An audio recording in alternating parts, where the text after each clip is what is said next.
फूलपुर नाम के एक गांव में एक जादूगर रहता था। अपनी कला से वो लोगों को जादू दिखाकर अपने और अपने बच्चों की परवरिश किया करता था। बड़ा बेटा राजू, जो बचपन से ही पायलट बनना चाहता था, और छोटा बेटा श्याम, जिसका सपना था कि बड़ा होकर वो आलीशान गेस्ट हाउस खोले। उन्हें अपने पिताजी के करतब से कोई लेना देना नहीं था। वो हमेशा से उनके करतब के खिलाफ थे। वो चाहते थे कि पिताजी अपने करतब को छोड़कर कोई ढंग का काम काज करे। भाई पिताजी को हमने लाख समझाया है कि ये काम छोड़ दें। कब तक करतब और कबूतर उड़ाकर घर चलाएंगे? हमें आगे चलकर हमारे सपने पूरे करने हैं। बात तो सही है, लेकिन उतने पैसे हमारे पास हैं भी नहीं। हम ये सब करेंगे कैसे? कोई ना कोई जुगाड़ तो करना ही होगा। राजू और श्याम के ऐसे व्यवहार से जादूगर हमेशा दुखी रहता। अपने बच्चों के लिए कुछ न कर पाना जादूगर के लिए भी मुश्किल था। एक बार जब जादूगर अपना करतब लोगों को दिखा रहा था, उसी करतब के दौरान उसे चोट लग गई और उसे हॉस्पिटल में दाखिल करना पड़ा। डॉक्टर ने कहा कि उन्हें बेड रेस्ट की जरूरत है। इन्हें अब भागदौड़ करने की जरूरत नहीं है। सेहत का ध्यान दे, इन्हें आराम की जरूरत है और आप लोग इनका ख्याल रखिए। ठीक है डॉक्टर साहब, जैसा आप कहें। पहले ही कम दिक्कतें थी, अब और हमारे परिवार में आ गई। एक तो हमारे घर पर एक ही आदमी थे जहां से आमदनी आ रही थी। सारे पैसे हॉस्पिटल के इलाज में खर्च हो गए। राजू और श्याम की चिंता देखकर उनके पिताजी उन्हें बुलाकर कहते हैं, तुम दोनों क्या सोचते हो? मैं तुम्हारे सपनों के बारे में नहीं जानता। मुझे पहले से ही पता है तुम्हें गेस्ट हाउस खोलना है और तुम्हें पायलट बनना है। कम पैसों की वजह से मैं ये चीजें नहीं कर पाया, लेकिन मैं अपने जादुई तजुर्बे से कह सकता हूँ तुम दोनों की इच्छा जरूर पूरी होगी। आप हमारी चिंता ना करें, आप अपना ध्यान रखें। बचपन से आपने ही हमें संभाला है, इतना ही हमारे लिए बहुत है। लेकिन हमारी इच्छाएं आपको कैसे पता चली? इस बारे में तो हमने आपसे कभी कोई बात नहीं की। वो तो तुम्हारा बाप ही ना। समय आने पर तुम्हारी इच्छाएं जरूर पूरी होंगी। जाओ जाओ, अब मुझे आराम करने दो। राजू और श्याम अपने पिताजी के कमरे से बाहर जा ही रहे होते हैं कि उन्हें पता चलता है कि उनके पिताजी ने उनके लिए एक छोटा जादुई प्लेन रखा है। राजू और श्याम जानते थे कि उसमें जादू है।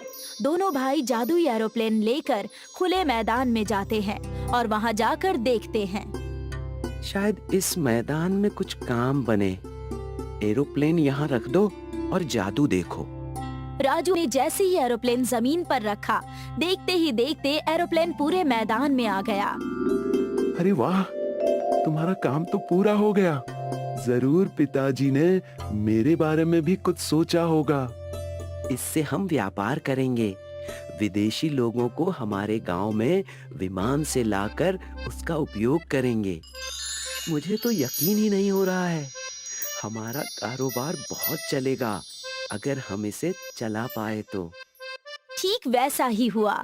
राजू अपने जादुई एरोप्लेन से विदेश जाकर विदेशियों को लाता। समय बीत रहा था। जादूगर की तबीयत अब ठीक हो चुकी थी।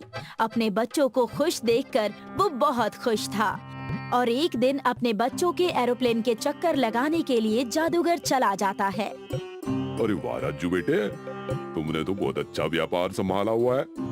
मैंने तो छोटी सी एरोप्लेन रखी थी यहाँ। देखने से पता चल रहा है कि दोनों भाइयों ने मिलकर आलीशान महल बना दिया है। अरे पिताजी, ये सब आपकी जादू की वजह से ही तो हुआ है, वरना हम कहाँ जाते। राजू भैया भी बहुत खुश हैं। जी पिताजी, मेरा बचपन का पायलट बनने का सपना पूरा हो गया। मैं पढ़ तो नहीं सका, लेकिन आपके जादू की मदद से मैंने हर चीज हासिल कर ली है। राजू का एरोप्लेन से बहुत अच्छा कारोबार होने लगा था और श्याम राजू के एरोप्लेन से विदेशियों का स्वागत करता था और उन्हें गांव घुमाने का काम किया करता। दोनों भाई अच्छा पैसा कमा रहे थे। विदेशी उनके काम से खुश होकर उन्हें ज्यादा पैसे दे दिया करते थे। सुनो, हम तुमसे कहना चाहता है कि एरोप्लेन में ही गेस्ट हाउस शुरू कर दो। इससे तुम्हारा ज्यादा मुनाफा होगा। मैं ऐसा ही करूंगा। मैं इस बारे में सबसे बात करता हूँ। Thank you. श्याम विदेशी की बात सुनकर अपने भाई और अपने पिता से ये बात कहता है। भाई और पिताजी, मुझे आपसे एक जरूरी बात करनी है। क्यों ना हम एरोप्लेन में ही गेस्ट हाउस चालू कर दें। इससे हम लोगों को अपने गांव में ही नहीं बल्कि दूसरे कई गांव में घुमाएंगे। सही कहा। लोग घूम भी लिया करेंगे और वहीं आराम भी कर लिया करेंगे। तुम दोनों की बातें मुझे अच्छी लग रही हैं। बस एक शर्त है, इसमें तुम्हारा साथ मैं भी दूंगा। सब खुश हो जाते हैं और एरोप्लेन में गेस्ट हाउस बनाने की तैयारी करते हैं। एरोप्लेन बाहर से साधारण लगता है, लेकिन अंदर जाते ही ऐसा लगता था मानो आलीशान महल हो।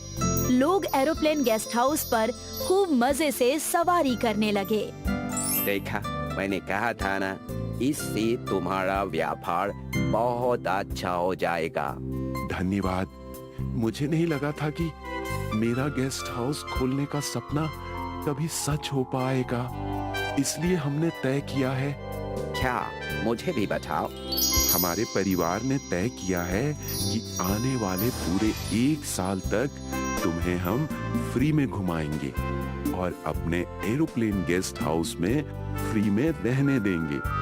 और इसी तरह राजू और श्याम का एरोप्लेन गेस्ट हाउस दुनिया भर में मशहूर हो गया।